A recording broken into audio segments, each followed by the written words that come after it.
VAT registered? Well, here are 5 mistakes to avoid.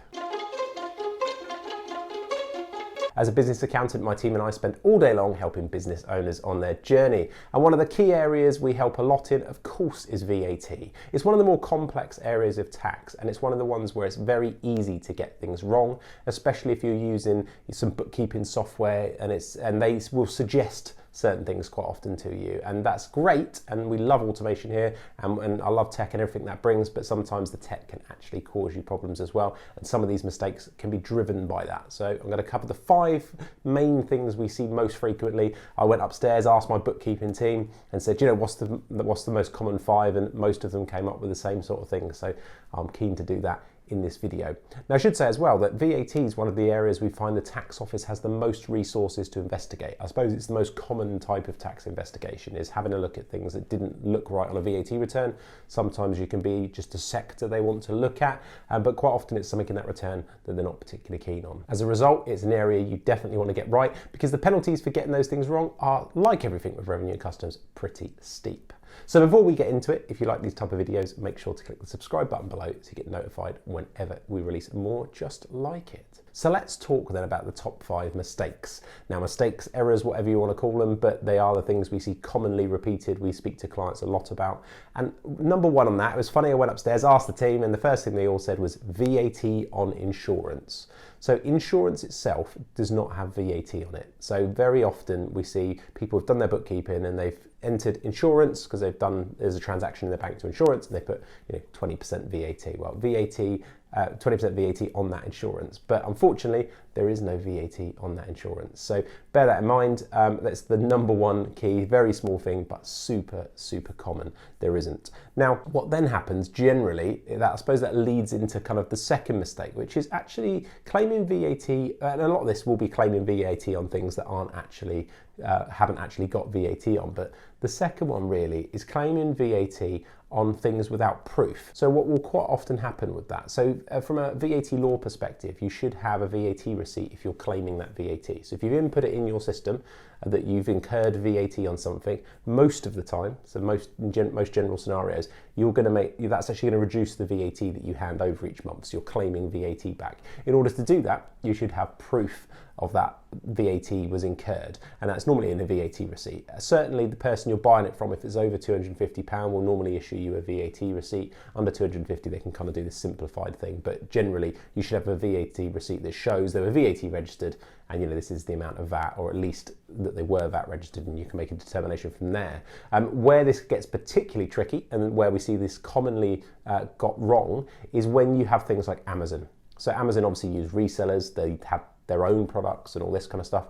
And if you buy, generally, if you buy direct from Amazon, a lot of that will have VAT on. But if you're buying and it's for a reseller, then they won't. So you should seek out the invoices online to make sure that you've got proof that they're VAT registered. And if you can't, assume that they're not, because the amount of times we see it, and it's like Amazon, everything's claimed, and you're like, it's just not the case. It's not going to be the case. So that one particularly, check to make sure, because you'll be surprised. Obviously, if you're getting things from China, and the likelihood is it's not going to have VAT on it. So just be really careful with that one. But yeah, you should have proof, and you should keep your records for like 6 years to make sure that you've got those claims. And the VAT people on their inspections are very tight with this. They will look at it and they'll do a spot check and they'll say, can I see the following receipts? And if you don't have them, that's it. They'll also look for things like if you don't have the correct name on it. So if you've got a company name, they'll need the right company name and the right company address. And if they don't see them, then quite often they'll just go no until you can get your VAT receipt. It's very strict. So bear that in mind on there. That would be mistake number 2. Following on to that, to keep this theme, mistake number 3 is claiming VAT on, to us it seems like silly things, but actually it's very common. And that's if you're making payments to HMRC, or you're making payments of wages, or payments to yourself as like a director's loan, any of those things. Of course, they're not taxable services. There's no VAT on them, but it's so easy with automation, I think, to miss that and let it put VAT on. So just check, make sure you've selected the code that says, no VAT in the case of things like that, because they're not anything to do with that. The transaction's completely outside of it. So if you think about it, not everything needs to be inside of VAT. So you tend to have different codes, which we'll touch on in a minute. But particularly we see this a lot where someone will pay their VAT bill, for example, and claim VAT on that payment, which seems really weird because they're used to seeing the word VAT in it and think it should, those kind of things. So just bear that in mind and don't have any VAT on those transactions. Now I mentioned codes. Codes is an interesting one. So every time you enter a transaction in your bookkeeping software, you'd have a VAT code. And then that can quite often be 20%. That's the one we're used to seeing. That's the most common one. But then you've got a few others. You've got a 5% one that's in some circumstances used with some utilities, things like that. You've also got 0 rated. So technically you might think, well, that's only for no VAT stuff, but it's not true. 0 rated is actually a taxable service.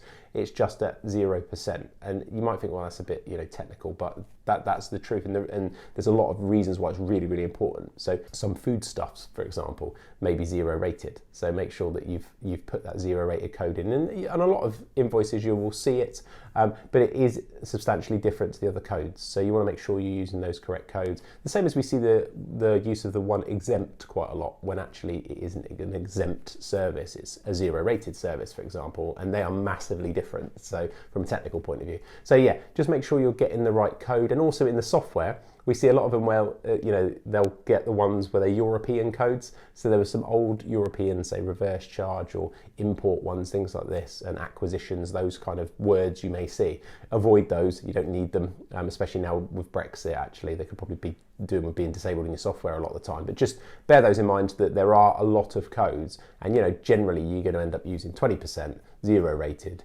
reduced, exempt, and probably then the no VAT one. And the no VAT one is for stuff that's actually physically got nothing to do with that, like we just said, like your wages and the like. And then finally, probably the fifth mistake we see a lot is there's a great scheme, and I'll say great, it used to be great, now it's okay, and that's something called the flat rate scheme. And people get really excited about this, and I think we should probably do another video on the flat rate scheme. But the way that it works is that you, in order to simplify the record keeping, what they said is add up all of the money that came in and give us a percentage of it in VAT. Now, normally your VAT, if you think you have a £1,000 bill, you're going to add 20% to it. So you billed £1,200, of which £200 you're going to collect and hand straight to the tax people. The way the flat rate scheme works is they say, well, you can apply a percentage. So in one example, they might say, just give us 16.5%. So it sounds amazing. You normally pay £200, so you think, great, that's 20% of £1,000 I've added to the top, but I only have to hand over 16.5%. But that 16.5% is applied to the £1,200, not the £1,000. So if you do that bit of maths, 16.5% of the £1,200, you find it actually not a lot different. In fact, the only difference is instead of handing over £200, you're actually going to hand over £198. And the idea of the scheme is that to save you working out all of the tax that you should have recovered and claimed with all these little receipts and things we're just talking about, you can just reclaim that £2.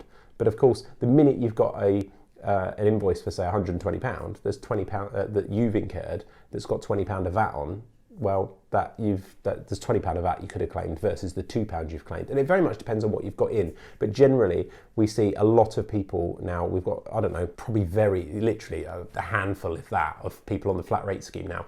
So bear it in mind, it really isn't that great. And one of the things that people get wrong, and the reason why it's in the mistake video, is apart from being on it and it's inefficient, they get it wrong because there's a thing called limited cost trader. So if you're on the flat rate scheme and you don't buy a lot of stuff, just Google limited cost trader flat rate scheme and just do read it, because basically what it says is that what used to happen many years ago is the flat rate scheme was amazing. You had a load of consultants and people who were labour only on it, and it would effectively give them VAT back that really they were never really going to incur because they didn't really have that many costs. So the Revenue and Customs twigged onto this and changed it. So now what they say is, there's very rules, I don't want to cover it in this video, but if you don't buy enough stuff, so if you're not buying product, it's very rare where you end up in this situation. And actually what happens then is you do have to apply that 16.5% type mark, and as I've just given you the maths, you're only saving kind of £2 on every £1,200 invoice you've issued, so it's really not that great.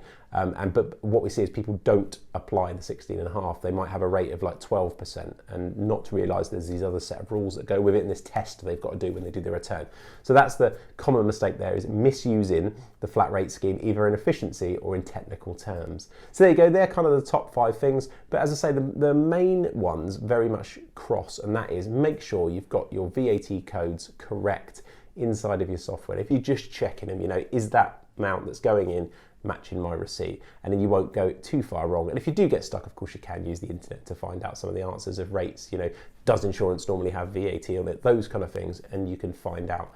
In fact, I'm sure we might end up doing a series of videos on a few more of these, just because they're a common thing that people want to know. So there we go, that's it. If you know anybody that needs to know this information, please do share this video, and we'll see you in the next one.